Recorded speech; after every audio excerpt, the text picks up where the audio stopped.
Bonjour, je m'appelle Franck, je suis français et professeur de français. Je réside dans l'État du Nouveau-Mexique, aux États-Unis. Après l'horrible tragédie du Fort Saint-Louis, une colonie française sur les côtes du Texas, il est impossible d'ignorer les extraordinaires événements qui l'ont suivi. Si tu n'as pas vu la vidéo précédente, je te recommande fortement de la visionner avant celle-ci. Clique donc sur ce lien pour y accéder. Nous sommes tout au début de l'année 1689. En Europe, Louis XIV mène la France dans la guerre de la Ligue d'Augsbourg.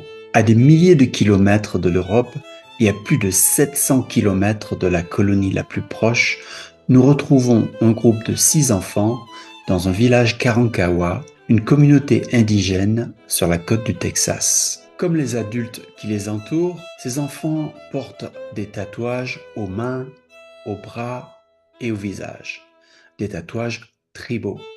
2 d'entre eux sont en train d'apprendre à chasser le bison, une espèce très présente à cette époque dans les vastes plaines de la région. Les adultes de cette communauté leur ont aussi appris à se méfier des alligators qui peuplent la baie de Matagorda.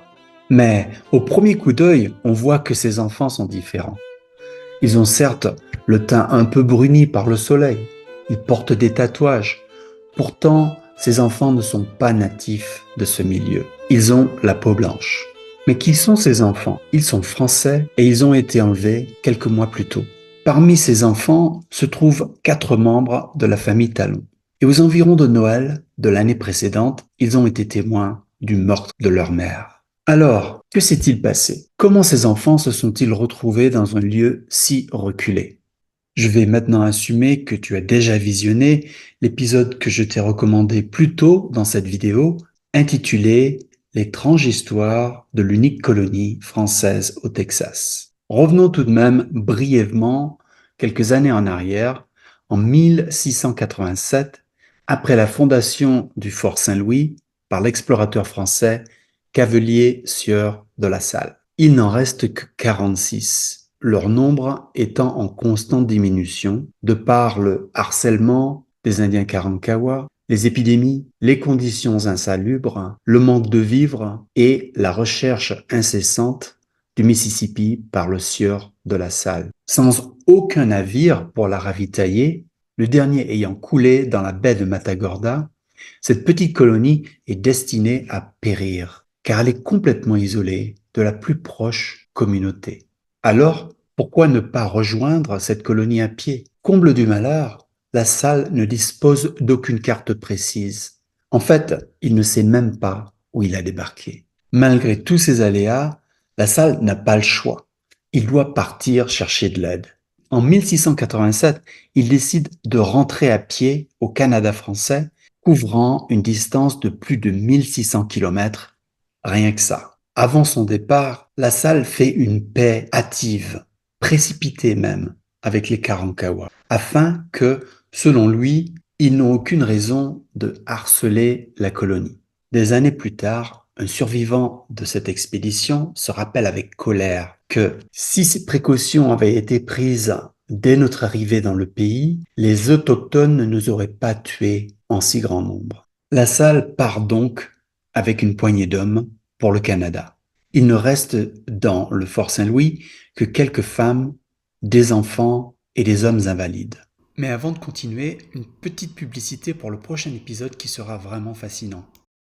Dans la prochaine vidéo, tu découvriras comment George Washington, le héros de la Révolution américaine et le premier président des États-Unis, a été fait prisonnier par des troupes françaises. 2 ans plus tard, La Salle n'est toujours pas rentrée et l'anxiété monte. Vers Noël 1688, après une épidémie de variole qui a fait des ravages parmi les Indiens Karankawa, ceux-ci décident d'aller au fort et massacrent les colons. Ils ne gardent pour prisonniers que 6 enfants, dont les 4 enfants Talon dont nous allons parler maintenant. Que savons-nous de cette famille Talon dont il ne reste que 4 orphelins? D'où vient-elle? Le père, Lucien Talon, est né à Beauvais, c'est un charpentier. Au début de l'année 1684, Lucien et sa famille parcourent 3000 km du Canada à la France pour rejoindre l'expédition menée par Sieur de La Salle. en direction de la Louisiane. Lucien embarque comme soldat. Sa famille l'accompagne. Sa femme, Isabelle Planteau, est née à Saint-Méry, à l'est de Melun. Leur fille aînée, Marie-Élisabeth Talon, a 12 ans. Elle est née au Québec. Marie-Madeleine a 11 ans, Pierre a 8 ans, Jean-Baptiste 7 ans et Lucien Junior sont eux aussi nés au Québec. Robert est le dernier de cette fratrie et serait né pendant le voyage. Et cette expédition de La Salle, qu'en est-il? D'où part-elle? Où va-t-elle? Quels sont ses objectifs? La Salle, déjà un célèbre explorateur, avait pour mandat de consolider les positions françaises dans le delta du Mississippi, ce qui est la Louisiane actuelle, en y établissant un fort et en ouvrant les routes commerciales vers les Antilles et l'Europe. Le gigantesque fleuve Mississippi, long de plus de 3700 km, est à l'époque entièrement contrôlé par la France. Tout au long de son cours, la France y a établi des comptoirs commerciaux et des forts.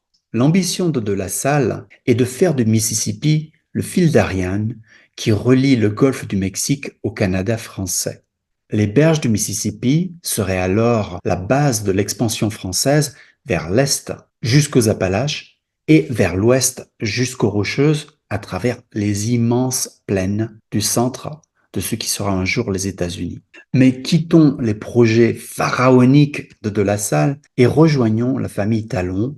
Malheureusement pour l'expédition, ce delta du Mississippi, La Salle le dépasse, car ses cartes sont complètement inexactes. Il dépasse donc l'embouchure du Mississippi et débarque dans la baie de Matagorda, dans une région revendiquée par l'Espagne et qui un jour deviendra le Texas. Après avoir perdu les 3/4 de sa flottille, La Salle fait construire Saint-Louis, un fort sans rempart, protégé par 8 canons dépourvus de boulets.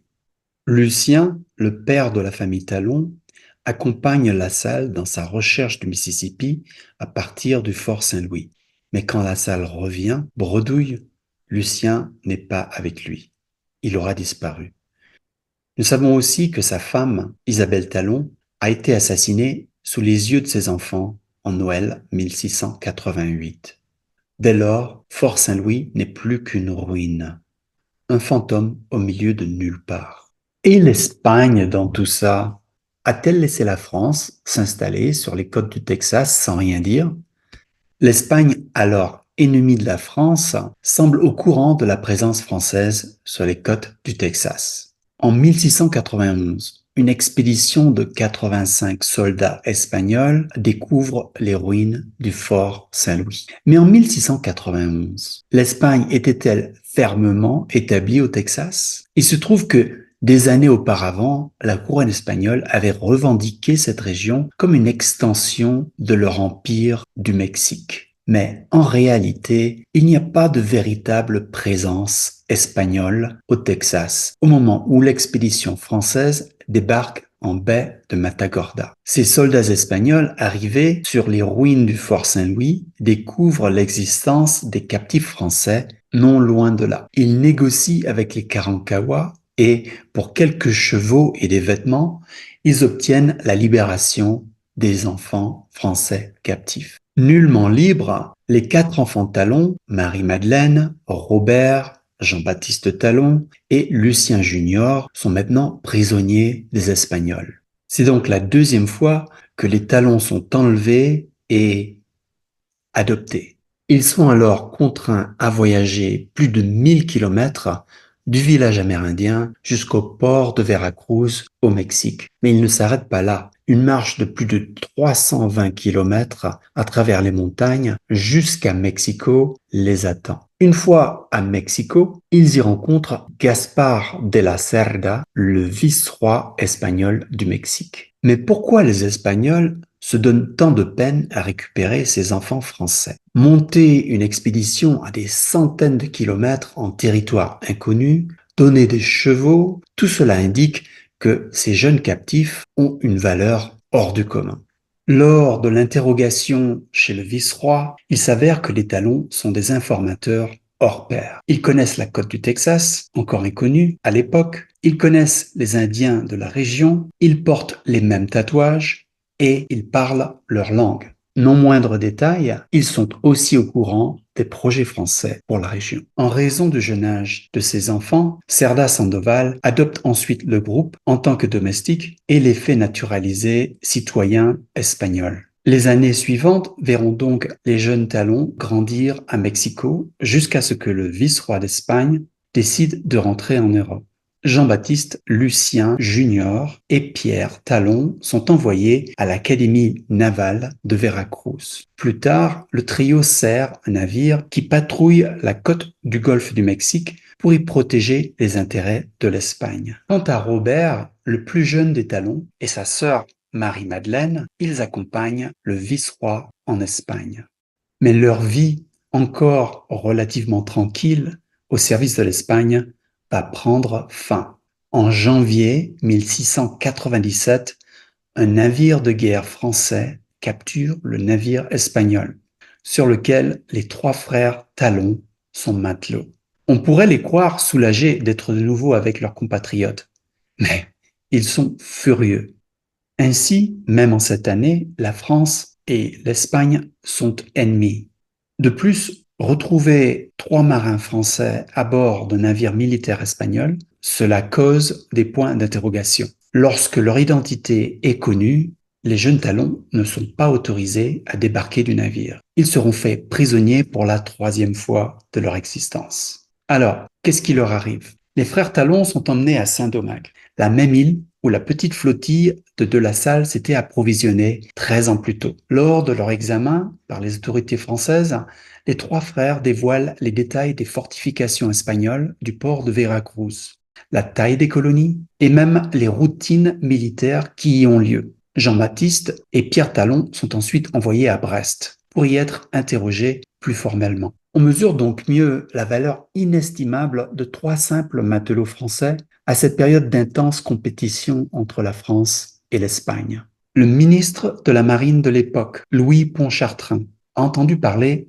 des rapatriés environ un an plus tard. Il les interroge encore une fois. Leur rapport de 56 pages constitue l'une des sources les plus précieuses pour les historiens français, espagnols et américains. Les informations données par les frères Talon seront utiles à Pierre Lemoine d'Iberville, qui prépare en ce moment même un nouveau voyage dans le golfe du Mexique. Ces trois frères Talon auront donc connu trois cultures et appris trois langues distinctes, française, indienne et espagnole. Leur interview révèle un point de vue inattendu. Bien qu'ils aient été témoins de l'assassinat de leur mère par les Karankawa, les Talon gardent encore un souvenir positif des 2 années passées au sein de cette tribu indienne. Par contre, leur position à l'égard de l'arrogance de La Salle est sévère. Monsieur La Salle n'aurait jamais eu de guerre avec les Karankawa s'ils n'avaient pas pris autoritairement leur canot en arrivant.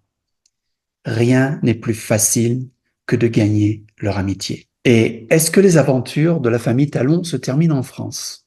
Loin de là. Étant donné que les Talon parlent plusieurs langues indiennes et connaissent cette région, du Texas mieux que tout autre, ils rejoignent la deuxième expédition d'Iberville en tant que soldats, interprètes et guides. Pour la deuxième fois de leur existence, en 1699, ils embarquent à La Rochelle pour le golfe du Mexique. Ils servent pendant 2 ans la colonie du fort Maurepas ou fort Biloxi dans le futur État d'Alabama. À partir de 1702, la piste des survivants de la famille Talon s'estompe. Mais voici ce que j'ai pu rassembler. Pierre Talon. Pierre est peut-être retourné en France, mais il y a des indications qu'il aurait pu s'installer à Mobile, en Alabama, et qu'il y soit mort jeune. Jean-Baptiste Talon. Jean-Baptiste aurait pu rester en Louisiane et s'installer à la Nouvelle-Orléans.